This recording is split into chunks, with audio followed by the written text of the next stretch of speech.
ಬೆಂಗಳೂರು ವಿಶ್ವವಿದ್ಯಾಲಯ ಬ್ರೈಲ್ ಸಂಪನ್ಮೂಲ ಕೇಂದ್ರ ಮತ್ತು ಸಮರ್ಥನಂ ಸಂಸ್ಥೆಯ ಸಹಯೋಗದೊಂದಿಗೆ 8 ಮಂದಿ ದೃಷ್ಟಿ ವಿಕಲಚೇತನ ವಿದ್ಯಾರ್ಥಿಗಳಿಗೆ ಕುಲಪತಿ ಡಾಕ್ಟರ್ ಜಯಕರ ಎಸ್ಎಂ ಉಚಿತವಾಗಿ ಲ್ಯಾಪ್ಟಾಪ್ ವಿತರಿಸಿದರು. ಬೆಂಗಳೂರು ವಿಶ್ವವಿದ್ಯಾಲಯ ಕನ್ನಡ ಅಧ್ಯಯನ ಕೇಂದ್ರ, ಮಹಿಳಾ ಅಧ್ಯಯನ ಕೇಂದ್ರ ಹಾಗೂ ತತ್ವಶಾಸ್ತ್ರ ವಿಭಾಗಗಳಲ್ಲಿ ಪ್ರಥಮ ವರ್ಷದ ಸ್ನಾತಕೋತ್ತರ ವ್ಯಾಸಂಗ ಪಡಿತಾ ಇರುವ ವಿದ್ಯಾರ್ಥಿಗಳಿಗೆ ಲ್ಯಾಪ್ಟಾಪ್ ನೀಡಲಾಯಿತು. ದೃಷ್ಟಿ ವಿಕಲಚೇತನ ವಿದ್ಯಾರ್ಥಿಗಳಿಗೆ ಉನ್ನತ ಶಿಕ್ಷಣ ಕ್ಷೇತ್ರದಲ್ಲಿ ಸಂಶೋಧನೆ, ಅಧ್ಯಯನಕ್ಕೆ ಅನುಕೂಲವಾಗುವಂತೆ ಮತ್ತು ವಿದ್ಯಾರ್ಥಿಗಳನ್ನು ಸಫಲಗೊಳಿಸುವ ದೃಷ್ಟಿಯಿಂದ ಲ್ಯಾಪ್ಟಾಪ್ ವಿತರಿಸಲಾಗಿದೆ. ಈ ಸಂದರ್ಭದಲ್ಲಿ ಬೆಂಗಳೂರು ವಿವಿ ಕುಲಸಚಿವರಾದ ಶ್ರೀಮತಿ ಶಾಂತಲಾ ಕೆಟಿ, ಬ್ರೈಲ್ ಸಂಪನ್ಮೂಲ ಕೇಂದ್ರದ ಸಂಯೋಜಕರಾದ ಡಾಕ್ಟರ್ ಕುಂಬಿನ ನರಸಯ್ಯ ಮತ್ತು ಸಮರ್ಥನಂ ಅಂಗವಿಕಲ ಸಂಸ್ಥೆಯ ಉನ್ನತ ಶಿಕ್ಷಣ ವಿಭಾಗದ ಶ್ರೀ ರಾಘವೇಂದ್ರ ಮತ್ತು ಶ್ರೀ ಸುಹಾಸ್ ರವರು ಉಪಸ್ಥಿತರಿದ್ದರು. ವಂದೇ ಮಾತರಂ ಕೋಸ್ಟಲ್ ಸೈಕ್ಲೋಥಾನ್ ತಲುಪಿದೆ. ಕೇಂದ್ರ ಕೈಗಾರಿಕಾ ಭದ್ರತಾ ಪಡೆ ಆಯೋಜಿಸಿರುವ ಅಪರೂಪದ ರ್ಯಾಲಿ ಇದಾಗಿದೆ. ವಂದೇ ಮಾತರಂ ಗೀತೆಯ 150ನೇ ವರ್ಷಾಚರಣೆಯ ಅಂಗವಾಗಿ ನಡೀತಾ ಇರುವ ಒಂದು ಐತಿಹಾಸಿಕ ಸೈಕಲ್ ರ್ಯಾಲಿ ದೇಶದಾದ್ಯಂತ ಸಂಚರಿಸಲಿದೆ. ಜನವರಿ 28, 2026ರಂದು ಪ್ರಾರಂಭವಾದಂಥ ಈ ಅಭಿಯಾನವು ದೇಶದ ಕರಾವಳಿ ಭದ್ರತೆ ಮತ್ತು ಸಾರ್ವಜನಿಕರಲ್ಲಿ ಜಾಗೃತಿ ಮೂಡಿಸುವ ಉದ್ದೇಶ ಹೊಂದಿದೆ. ಸುಮಾರು 6,500 ಕಿಲೋಮೀಟರ್ ಕ್ರಮಿಸಲಿದ್ದು, ಕರಾವಳಿಯ ಭದ್ರತೆ, ಜಾಗರೂಕತೆ, ಮಾದಕ ವಸ್ತು ಕಳ್ಳಸಾಗಣೆ ತಡೆಗಟ್ಟುವಿಕೆ ಮತ್ತು ಯುವಕರಲ್ಲಿ ದೇಶಭಕ್ತಿಯನ್ನು ಉತ್ತೇಜಿಸುವ ಉದ್ದೇಶ ಹೊಂದಿದೆ. ಗುಜರಾತ್ನ ಲಖೌಟ್ ಕೋಟೆಯಿಂದ ಪ್ರಾರಂಭವಾಗಿ ಕೇರಳದ ಕೊಚ್ಚಿಯಲ್ಲಿ ಕೊನೆಗೊಳ್ಳಲಿದೆ.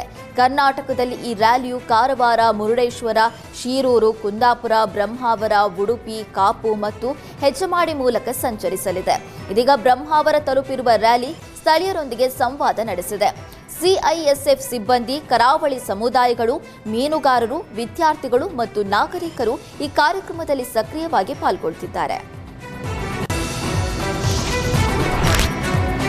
ಬೆಂಗಳೂರು ರಾಜಾಜಿನಗರ ವಿಧಾನಸಭಾ ಕ್ಷೇತ್ರದ ಶಾಸಕರಾದ ಸುರೇಶ್ ಕುಮಾರ್ ಕ್ಷೇತ್ರದಲ್ಲಿ ಪ್ರತಿದಿನ ಒಂದೊಂದು ವಾರ್ಡ್ಗೆ ಭೇಟಿ ಕೊಡ್ತಿದ್ದಾರೆ. ಅಲ್ಲಿನ ಕುಂದುಕೊರತೆಗಳನ್ನು ಹಾಗೂ ಜನರ ಸಮಸ್ಯೆಗಳನ್ನು ನಿವಾರಿಸುವ ಸಲುವಾಗಿ ದಿನಕ್ಕೊಂದು ವಾರ್ಡ್ ನಡಿಗೆ ಎಂಬ ಕಾರ್ಯಕ್ರಮ ಮಾಡ್ತಿದ್ದಾರೆ. ಇದರ ಮಧ್ಯೆ ಕ್ಷೇತ್ರದಲ್ಲಿ ಬೆಳಗ್ಗೆ 7 ಗಂಟೆಗೆ ಬಾರ್ ಓಪನ್ ಆಗಿದ್ದಕ್ಕೆ ಇಷ್ಟು ಬೇಗ ತೆಗಿಬಾರದು ಅಂತ ಸೂಚನೆ ನೀಡಿದ್ರು. ಅಲ್ಲದೆ ತಮ್ಮ ಕ್ಷೇತ್ರದಲ್ಲಿ ಅಧಿಕಾರಿಗಳು ಇದರ ಬಗ್ಗೆ ಗಮನ ಹರಿಸಬೇಕು ಅಂತ ಸೂಚನೆ ನೀಡಿದ್ರು.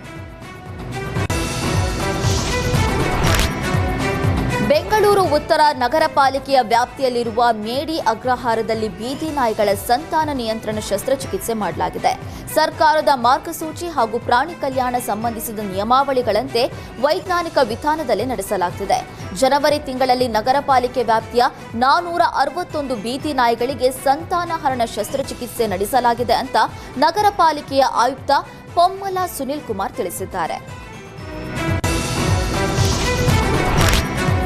ಕೊಪ್ಪಳ ಜಿಲ್ಲೆಯ ಕುಕನೂರು ತಾಲೂಕ್ ಪಂಚಾಯತ್ ಕಾರ್ಯನಿರ್ವಾಹಕ ಅಧಿಕಾರಿ ಸಂತೋಷ್ ಬಿರಾದರ ಸರ್ವಾಧಿಕಾರಿ ಧೋರಣೆ ವಿರುದ್ಧ ಪ್ರತಿಭಟನೆ ನಡೆಯಿತು.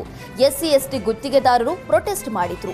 ಕುಕನೂರು ಪಟ್ಟಣದ ತಾಲೂಕ್ ಪಂಚಾಯಿತಿ ಕಚೇರಿ ಎದುರು ಕಲ್ಯಾಣ ಕರ್ನಾಟಕ ಪರಿಶಿಷ್ಟ ಜಾತಿ ಪರಿಶಿಷ್ಟ ಪಂಗಡದ ಗುತ್ತಿಗೆದಾರರ ಸಂಘದಿಂದ ಪ್ರತಿಭಟನೆ ಮಾಡಲಾಯಿತು. ಕುಕನೂರು ತಾಲೂಕ್ ಪಂಚಾಯಿತಿ ಕಾರ್ಯನಿರ್ವಾಹಕ ಅಧಿಕಾರಿ ಸಂತೋಷ್ ಬಿರಾದರ ದುರಾಡಳಿತ ಮಾಡ್ತಾ ಇದ್ದು, ತುಂಡು ಗುತ್ತಿಗೆದಾರರನ್ನ ಕಡೆಗಣನೆ ಮಾಡ್ತಿದ್ದಾರೆ ಅಂತ ಆರೋಪಿಸಿದ್ರು. ಇನ್ನು ಈ ಪ್ರೊಟೆಸ್ಟ್ಗೆ ಸಂಘಟನೆಯವರು ಬೆಂಬಲ ನೀಡಿದ್ದಾರೆ. ಬಂಡೀಪುರ ಅರಣ್ಯ ವ್ಯಾಪ್ತಿಯಲ್ಲಿ ಹುಲಿ ದಾಳಿಯಿಂದ ಸರಣಿ ಸಾವುಗಳು ಸಂಭವಿಸಿದ ಹಿನ್ನೆಲೆ ನವೆಂಬರ್ 7ರಿಂದ ಸ್ಥಗಿತಗೊಳಿಸಲಾಗಿದ್ದ ಸಫಾರಿಯನ್ನ ಪುನರಾರಂಭ ಮಾಡುವುದಕ್ಕೆ ಸರ್ಕಾರ ತೀರ್ಮಾನಿಸಿದೆ. ಬಂಡೀಪುರ ಮತ್ತು ನಾಗರಹೊಳೆ ಹುಲಿ ಸಂರಕ್ಷಿತ ಪ್ರದೇಶದಲ್ಲಿ ಸಫಾರಿಗೆ ತಾಂತ್ರಿಕ ಸಮಿತಿಯ ವರದಿ ಆಧರಿತ ಹಂತ ಹಂತವಾಗಿ ಪುನರಾರಂಭ ಮಾಡುವುದಕ್ಕೆ ನಿರ್ಧಾರ ಕೈಗೊಳ್ಳಲಾಗಿದೆ. ಹಿಂದೆ ಬಂಡೀಪುರದಲ್ಲಿ 8 ಗಂಟೆಗಳ ಕಾಲ ಸಫಾರಿ ನಡೀತಾ ಇತ್ತು. ಆದ್ರೀಗ ಸಫಾರಿಯನ್ನ 5 ಗಂಟೆಗೆ ಇಳಿಸಲಾಗಿದೆ.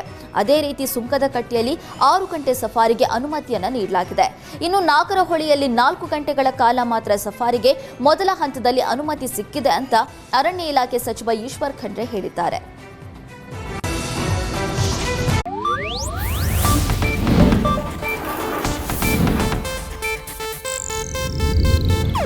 ಇದು ಏಷ್ಯಾನೆಟ್ ನ್ಯೂಸ್ ನೆಟ್ವರ್ಕ್ ಪ್ರಸ್ತುತಿ.